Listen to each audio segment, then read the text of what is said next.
کوئی اس قیامت کے میدان میں تمہارا دستگیر نہیں ہے جب تک وہ تیری سفارش نہ کریں. اللہ بھی تجھ سے کلام کرنے والا نہیں ہے. جب امام اہل سنت نے یہاں تک کہہ دیا خلیل و نجی مسیح و صفی سبھی سے کہیں نہ بنی, یہ بے خبری کی خلق پھری کہاں سے کہاں تمہارے لیے, رسول پاک ہی کے لیے تم وہاں پر بھی اٹھائے جاؤ گے. میں یہی میسج دے کر کے جاؤں گا جو میرے مرشد گرامی نے آخری وقت دیا تھا. زندگی یہ نہیں کسی کے لیے, زندگی ہے نبی کی, نبی کے لیے. نہ سمجھ مرتے ہیں زندگی کے لیے, نہ سمجھ مرتے ہیں زندگی کے لیے. جینا مرنا ہے سب کچھ نبی کے لیے. بلحوث سن, سیم و زر کی بندگی اچھی نہیں. بلحوث کہتے ہیں ہوس کا پجاری, خواہشات کا پجاری. میرا مرشد یہ کہہ کر گیا ہے ہمیں, بلحوث سن, سیم و زر کی بندگی اچھی نہیں. ان کے در کی بھیک اچھی, سروری اچھی نہیں. ان کے در کی بھیک اچھی, سروری اچھی نہیں. اور کہتے ہیں جو پیا کو بھائے اختر وہ سہانا راگ ہے. جو پیا کو بھائے اختر وہ سہانا راگ ہے. جس سے ناخوش ہو پیا وہ راگنی اچھی نہیں. جو میرے نبی کو ناپسند آئے وہ بات ہی اچھی نہیں. جو میرے نبی کو ناپسند کام ہو وہ کام ہی اچھا نہیں. جس سے ناخوش ہو پیا وہ راگنی اچھی نہیں. وآخر دعوانا الحمدللہ رب العالمین. السلام علیکم. مصطفیٰ جان رحمت پیدا شمع بز میں ہدایت لا شرف النبی الاکرم محمد المصطفى صلی اللہ علیہ وسلم وآلہ واصحابہ واولیاء ملتہ وجميع المسلمین والمسلمات الکرام. الفاتحہ.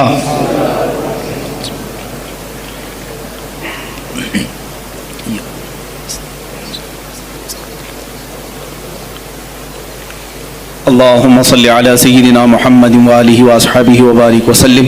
اللهم وصل وبلغ مثل ثواب ما قرأنا من القرآن الكريم, ما صليناه وما سلمناه وما هللناه وما سبحناه, وهذه هدية واصلة ورحمة نازلة وبركة شاملة منا إلى حضرة النبي الأكرم محمد المجتبى محمد المصطفى صلى الله عليه وسلم, وبوسيلته إلى جميع الأنبياء والمرسلين والصحابة والتابعين والخلفاء الراشدين, وإلى أرواح جميع أزواج رسول الله وبناته وبنيه, وإلى أرواح جميع الشهداء والنجباء والنقباء وأولياء الله الصالحين, وإلى أرواح أئمة المجتهدين وجميع المؤمنين والمؤمنات وعامة المسلمين والمسلمات الأحياء منهم والأموات, خاصة إلى روح سيدنا وسندنا وشيخنا وقطبنا سيدي عبد القادر الجيلاني قدس الله سره الشريف. اللهم ببركة هؤلاء المذكورين تمم مقاصد ديننا ودنيانا وأخرانا يا رب العالمين. اللهم حصل مرادنا واقض حاجاتنا يا قاضي الحاجات, واشف مرضانا ومرضى المسلمين, وارحم موتانا وموتى المسلمين. الہ العالمین ہمارے اس جلسہ پاک کو اپنی بارگاہ میں شرف قبولیت عطا فرما. جتنے حاضرین ہیں سب کی حاضری کو اپنے گناہوں کا کفارہ بنا دے, ہماری نجات کا ذریعہ بنا دے. اے اللہ محبوب سبحانی سلطان الاولیاء غوث العظم عبد القادر جیلانی رضی اللہ تعالیٰ عنہ کے فیوز و برکات ہم سب کے سینوں پر نازل فرما. مولا ان کی نسبت آخری دم تک ہمارے ساتھ قائم فرما. اے اللہ ہم سب یہاں پر تیرے دربار میں حاضر ہیں, کھڑے ہیں, ہم سب کو بری شرارتوں سے محفوظ فرما. نفس امارہ کی بدکاریوں سے بچا, شیطانی وساوس سے بچا. اے اللہ ہم سب کو صراط مستقیم پر چلا.